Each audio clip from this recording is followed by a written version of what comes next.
Halo, perkenalkan nama saya Marcella dari Teknologi Pulp dan Kertas Universitas Riau jurusan Teknik Kimia. Pembahasan kali ini yaitu produksi NaOH menggunakan sel diafragma. Pembahasan ada beberapa yaitu tentang sejarah, penjelasan, dan proses produksinya.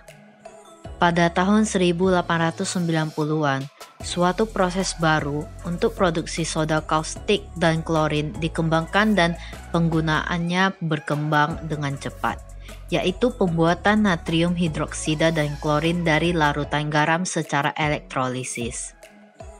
Soda kaustik dan klorin dapat bereaksi membentuk natrium hipoklorit atau yang disebut dengan NaClO.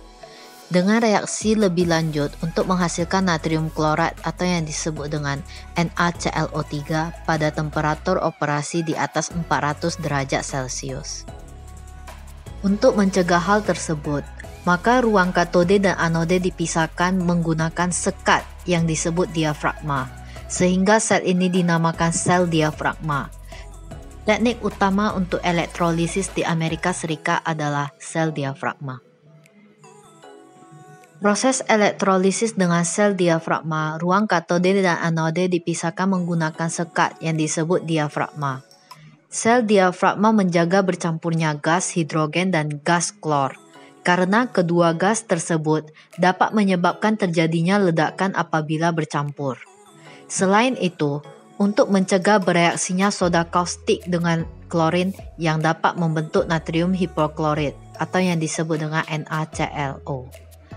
Pada temperatur operasi di atas 40 derajat Celcius. Elektrolisis dengan menggunakan sel diafragma, arus DC dialirkan melalui sel agar elektrolisa larutan natrium klorida dan arahnya dari anoda ke katoda yang berlawanan arah dengan aliran elektron. Sel diafragma juga menjaga bercampurnya gas hidrogen dan gas klor, karena kedua gas tersebut dapat menyebabkan terjadinya ledakan apabila bercampur. Sel diafragma terbuat dari suatu selaput berpori yang dapat dilalui ion-ion, namun tetap dapat menahan percampuran produk. Larutan NaCl di dalam A2-rated brain masuk menuju ruang anode. Di dalam ruang anode ini akan terjadi reaksi ionisasi NaCl membentuk ion-ion pembentuk NaCl, yaitu ion Na positif dan ion Cl negatif. Ion Na positif akan cenderung tertarik ke katoda atau yang disebut muatan negatif dan akan mengalami proses reduksi, sedangkan ion-ion Cl negatif akan cenderung tertarik ke anoda atau yang disebut dengan muatan positif dan akan mengalami proses oksidasi.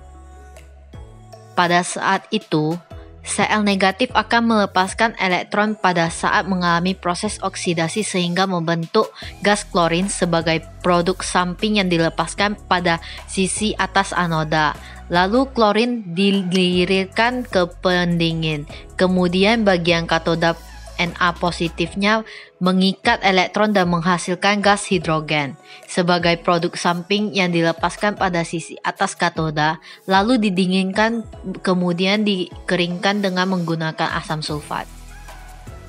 Kemudian Na positif akan bereaksi dengan OH negatif yang merupakan hasil ionisasi dari air, yaitu ada H positif dan OH negatif, sehingga terbentuklah produk soda kaustik atau natrium hidroksida sebesar 12%.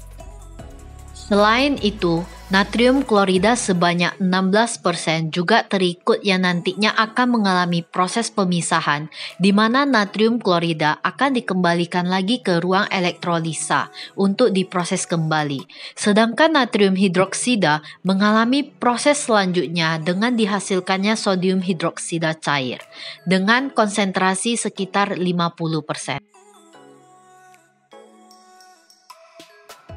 Kegunaan produk dari NaOH ini kebanyakan digunakan pada proses produksi bubur kayu, air minum, dan deterjen, dalam industri tekstil, pembuatan bahan kimia, pembuatan obat-obatan, dalam industri migas, pembuatan bahan makanan, dan juga karet. Nah, seperti itulah pada pembahasan kali ini. Terima kasih.